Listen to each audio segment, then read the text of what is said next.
Come here, baby. Come on. Oh, come here. Silly, come here. All right, here's my little guy. Come here. I know. I'm going to introduce you, big guy. Yeah, see? I'm going to say hello to everybody. How's that? That better? Oh, my good boy. Well, this is little BB. Yes, this is BB's. Oh, he's my good boy. Yes, he is. So BB here, he's a little Papillon mix. And he came to me from a rescue for aggression with humans and with other dogs. He was very, very aggressive. It took me 2 hours just to get him out of the truck safely. Mind you, I had him in a crate, so I had to get him out of the crate, you know, and I have an expedition, so it's higher off the ground, so I had to be able to pick him up and put him on the ground. And, you know, it was a huge risk. He definitely wanted to bite. I actually have some video when I, you know, had him in the back of the truck there when I was trying to get him out. And, but it took 2 hours for him to calm down enough and realize that the only way you're going to get out of there was to let me handle the leash and pick you up and put you on the ground. So he settled down finally, and I was able to get him out. And the work started immediately. So because he was so aggressive, and I'll try to insert a little clip of his behavior, and you'll see he was pretty evil. You know, he would go after the lady who was fostering him said that you know, she had an older dog in the house who would just sleep in the bathroom, like, you know, he wasn't well, and she said, you know, Bibi was on the couch and then suddenly just jumped off the couch, ran into the bathroom, and just attacked the other dog. You know, completely unprovoked, just for whatever reason. So that's when she knew she needed to, you know, find somebody else to take him. So the rescue, of course, they contacted me to work with him and to see if he was salvageable or not. You know, he was young. He was 4 years old. But he had already been into 4 homes, and he had bitten several people along the way. You know, pretty much in every home. He was coming back to the rescue because he was biting people. So that's a problem with a lot of the rescues, is that they don't handle that. They just, you know, he's cute, so find somebody who doesn't bite and then just readopt him out. That doesn't help the situation at all. So by this point in the game now, his fear is really what caused him to be so aggressive. But because he'd been, you know, acting this way for 4 years, had bitten several people, he had learned that behavior kept strangers away from him. You know, if he didn't want someone near him, if he didn't want a dog near him, whatever, if he acted out like that, then he got what he wanted, which was for that dog to stay away from him. So he was very confident in his behavior. You know, it came across as aggression, but because he was just so confident with it, well, this is how I have to act in order to get what I want, in order to keep everybody at a distance, you know, and keep my world safe. So when I brought him in, you know, I treated him like I do with any of the big dogs. He went into his little kennel, you know, he had the leash. Every time he came out, we had the leash on, and we immediately started working, teaching him his heel, teaching him his sit, teaching him his down. I would not try to pet him because obviously he's going to snap. I mean, that's just common sense. So I don't want the dog to tolerate touch just because, you know, I can make them, I can handle the leash in a way that, you know, their head can't get around to bite me. Okay, I want them to appreciate the touch. but again, the key for me is that I'm trying to build respect with the dog. So, part of getting that trust is by respecting the dog and the dog's issues. And so with BB, I had to, I'm not going to touch him. I'm going to show him that I respect the fact that you're scared. You don't want me to touch you, so I'm not going to. But you're still going to come out and walk around. You're still going to, we're still going to work. You're not going to get out of the lessons because you're scared. So he appreciated the fact that I wasn't forcing the touch. I wasn't petting him. I wasn't forcing all of that. Within a few days, he actually would try to jump up on me to get me to interact with him. And of course, I would just, I had him on the leash, so I would just move the leash to where, no, don't. I still don't trust you, okay? So even though he trusted me at that point, or he acted like he trusted me and wanted me to interact, I still didn't trust that he wasn't going to bite. And so now it's kind of a two-way street. He had to learn that, okay, I have to earn her trust as well. So, that kind of helps because now he's doing everything in his power to show me that he's not a threat to me anymore. He's not going to bite me. He's not afraid of me. He knows that I'm not going to hurt him.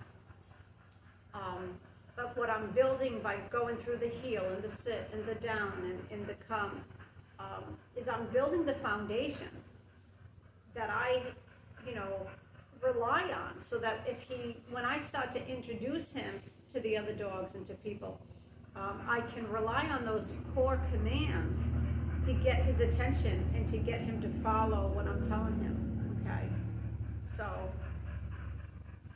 it's very important that I follow through with all of those, commands when I'm working with the dog.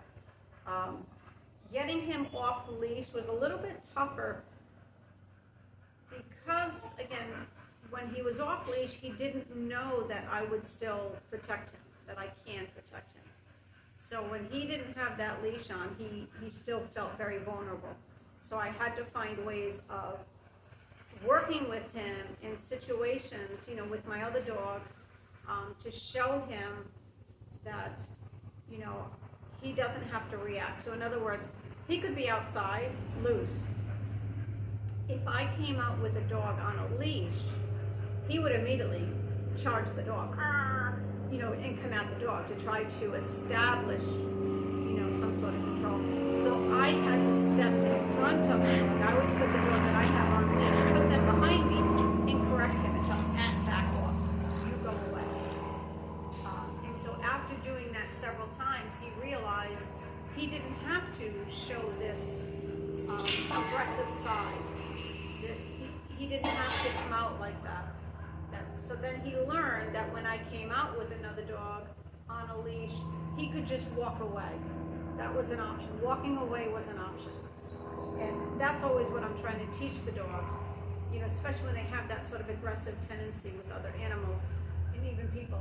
I want them to understand that walking away is an option and is your best option. So that's kind of what he learned, was to avoid. Then I got him to a point where he could, I could bring one of my dogs out off leash. And again, I still have that control. So even though they're off leash, I can tell them to heel and sit and down, and the dog will do it just as though they were on a leash. And so that, of course, made him very, very nervous because I came out there with the Doberman. And, that's a very large dog. And so he got very nervous, and he wanted to, to bark. But he kind of looked at me, and I told him to, go away. And I put Max into a heel, and we walked around. And so then he kind of stayed away. But then, of course, if we got within like 6 feet, he got nervous, and he would react. He would turn around and, and I would, again, have to correct him. And of course, what he saw was, because all of my dogs react the same way, they avoid. They're not going to engage with him when he acts that way. They understand what I'm doing, and that I'm teaching him that he has to avoid. So, my dogs know, like, get out of the way. Let me deal with the dog who's acting up. And so that's why, when I would bring Max out, if he went and charged Max, Max would just fall button, get out of the way. But, and he would usually, they usually run behind me so I can, get the attention of the other dog. And so that's what I had to do with Phoebe here, was just step up front, no, no, no. And then I would have to put him back on a leash. So I always have my slip lead with me. And so that's what I did when I had Max off leash, had the slip lead. Phoebe would come at him, I would put the slip lead on, and then that way I could get him back into his heel and his down and work his commands. And now he doesn't have his freedom. And I would make him work around Max. And he'd realize, Max has an option. He could come over here and bite him. He could come over here and do whatever.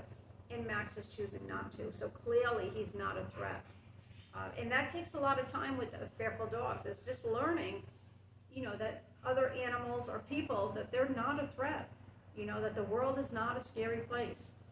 So what I want to talk about with Phoebe is the fact, I've had him a couple of years now. He's done really well. He tolerates the pack. He tolerates being around the pack and stuff. He doesn't really care, to be with them. So a lot of times I will let him go out by himself, or he'll go out with a couple of my older calm dogs, and they all kind of avoid him, and so he can go his direction, they go theirs, and so that's kind of what I do with him. I don't let him go out with these two because they're going to interact with him. They're going to want to play with him, and that's going to bring out that nasty side. So I don't want to ever put him in a situation where he feels like he has to defend himself or he has to act, aggressive to protect himself. So, that's something that is, is my responsibility. I want him to be able to just be a dog, to just know that, okay, I can go out and, I'm going to be safe. I can just relax. I don't have to worry about what that dog's doing over there. So one of the situations with Phoebe now, after a couple of years, he's been so good. He's been loose in the house. And then the other day, he actually, well, I say the other day, it was probably about a month or two ago, but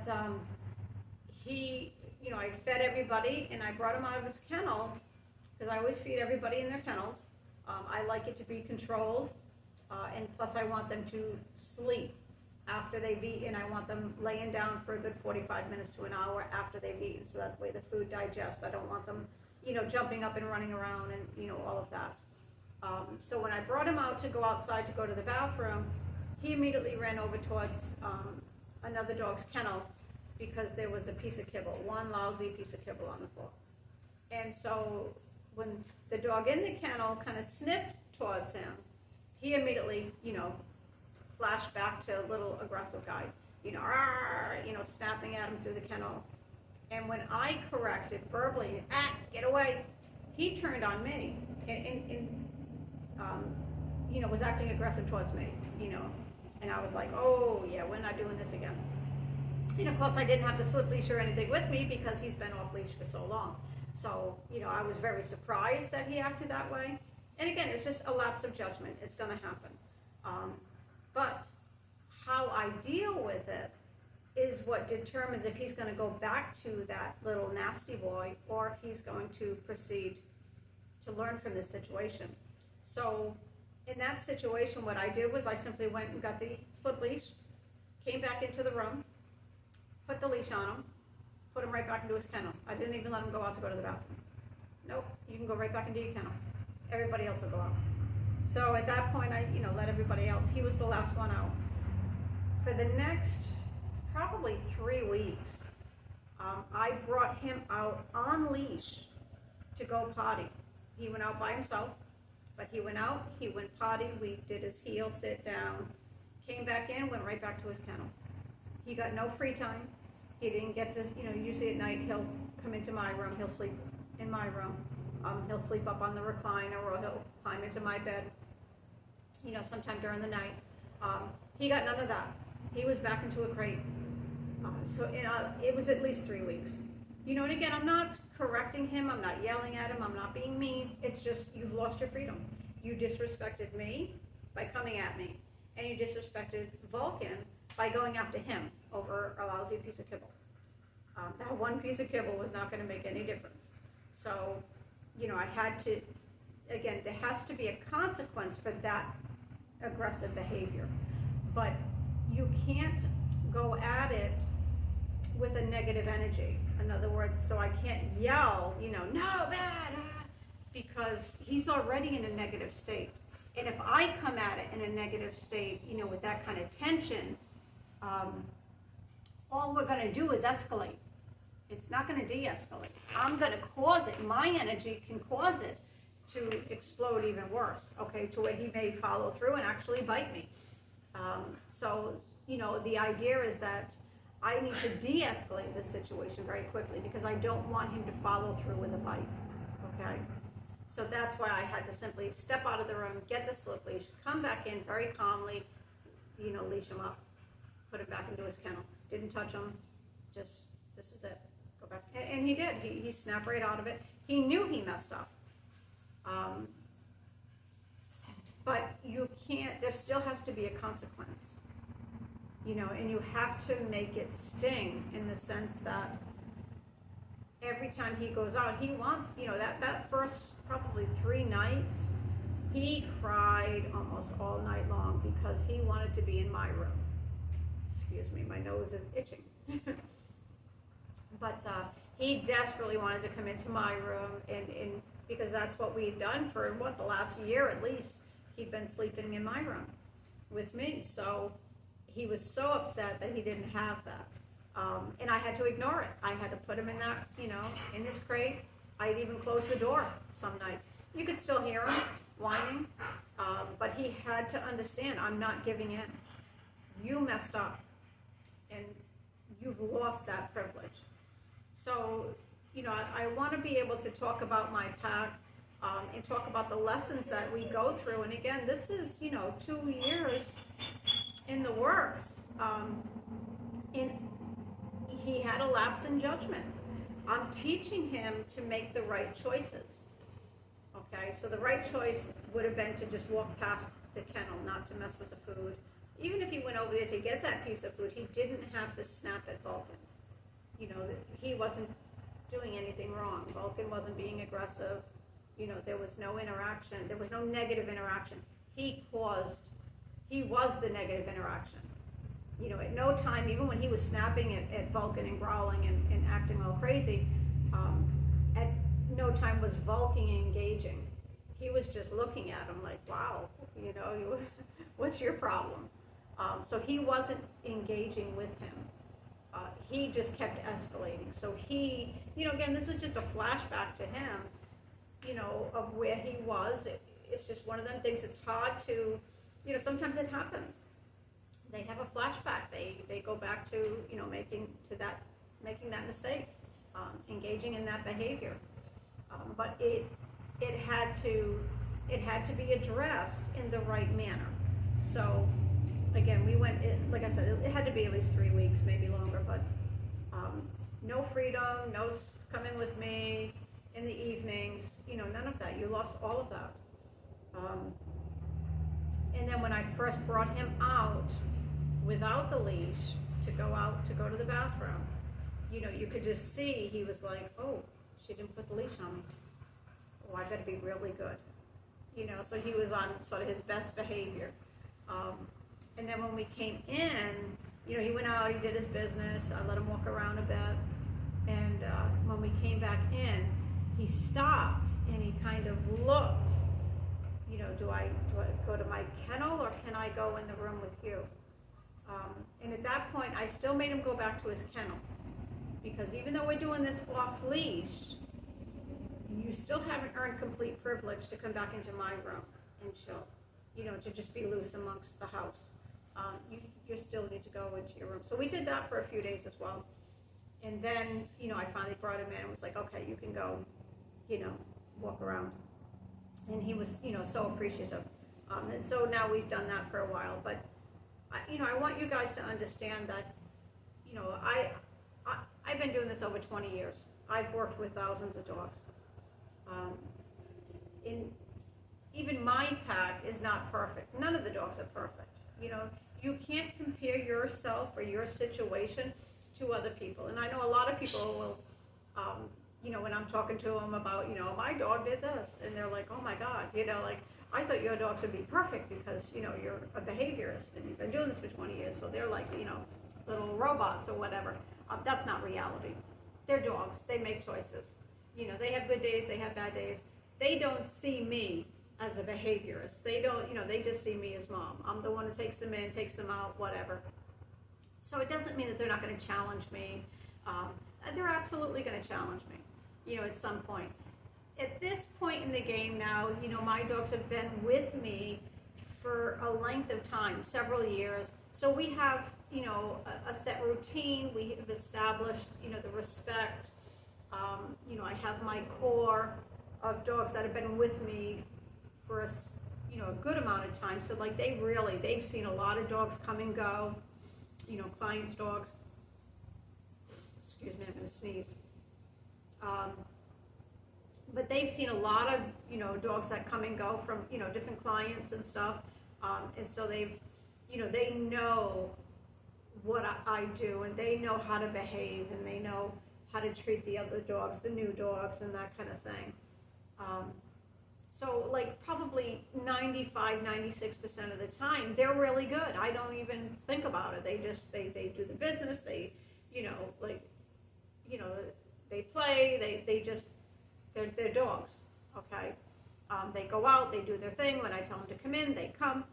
And then, out of the blue, for whatever reason, somebody, will act up. And it's such a shock because they're so good 90-something% of the time. It's such a shock when they do act up. I'm like, oh my God. And so then it creates, those emotions of, I'm mad, I'm, disappointed, I'm whatever, I'm frustrated because, I wasn't expecting it. I have a set schedule, in the morning, I have to get up at roughly 4 o'clock. Make sure I get everybody out, giving them time, give myself time, then I have to go, see the clients or whatever I'm doing. And so I don't have time necessarily when, I'm not prepared for when somebody decides they don't want to come in, that kind of thing. So, then you have those emotions that you have to deal with in the moment. And it's so important to not get angry. Especially, in the moment, because the dogs will feed off of that. So like if I have a dog who's not coming in because, they just want to hang outside for a little bit longer, it's cool out, I can't be out there yelling, let's go, I gotta go, come on. Because now the dog's like, okay, now I'm definitely not going in because she's angry. So I have to really tell myself to stay calm, nobody else goes out until that one comes in. And I have to wait them out. And I have different things that I do. Sometimes I'll just go jump in the truck and, act like I'm leaving, and then so the dog comes running out. Okay, I'm back. They were just hiding under a bush, whatever, and then I'll go and bring them in the house. Just silly stuff. But when they do that, they have to go back on leash. They have to lose their freedom. There has to be a consequence. Even though they've been great for so long, they have to know that if they mess up, there's a consequence. And so, I want you to understand that as convenient as it is for me to be able to just let them go, and as good as they are 90% of the time, I can't let negative behavior, be ignored. Okay? I have to, take that extra time to walk them on the leash. I have to, all right, if that means I have to get up early, then I have to get up early. And put that extra time into them to get them to listen, to make sure that it's, another 3-4 years before they decide to act up again. So, don't ever try to compare yourself or your dog to what somebody else is doing. A lot of times clients will be like, but look how nice those dogs walk with their owners and stuff. And I'm like, okay, but, when they get home, the dogs are probably tearing up the house. They're probably, doing all sorts of craziness. And you don't see that. All you're seeing is that the dog is out walking nicely, So you can't compare, how your dogs behave to somebody else. Just know each journey is different. Each dog is different. Each personality is different. And yes, they're gonna mess up. It's gonna happen. you know, but the idea is that as you're working with them, you're not going to train them.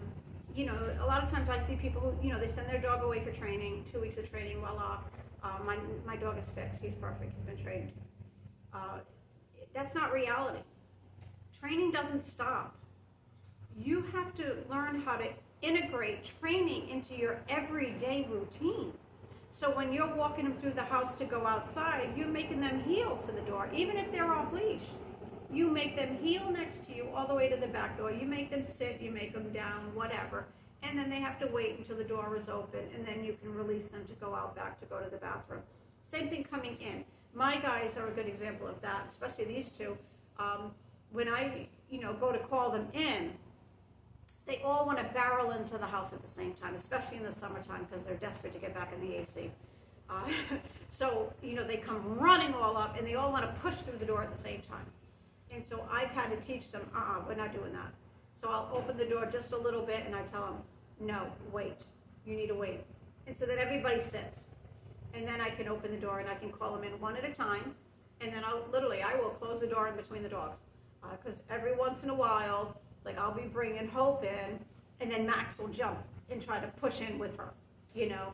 And so I will literally close the door. You know, I get Hope in, I close the door, I'll bring Hope to her kennel, go back, open the door, bring Cindy in, close the door, then I'll bring Max in. And I will, you know, if Max is the one who's jumping up to push in, he's going to be the last one coming in. That's the consequence. If you sat there nicely, I could bring you in first. But because you chose to challenge it, you can come in last. So, you know, it's just little things like that. But you have to be able to integrate training into your everyday routine. Not just, you know, a lot of times people are like, well, when I, you know, feed them, I always make them sit, you know, and wait before I, you know, give them the food. That's terrific. But find other ways too. Even when you're playing fetch. I love to play fetch. I've got a few dogs who love to play Frisbee. And so that's the time I love to work with the dogs. So I'll throw the ball, you know, they'll bring it back to me. I make them sit. I pick the ball up. I'll tell them to heel, because usually they're in front of me when they bring me the dog. So I tell them to heel, so they come to my side and they're facing the same direction I'm going to throw the ball.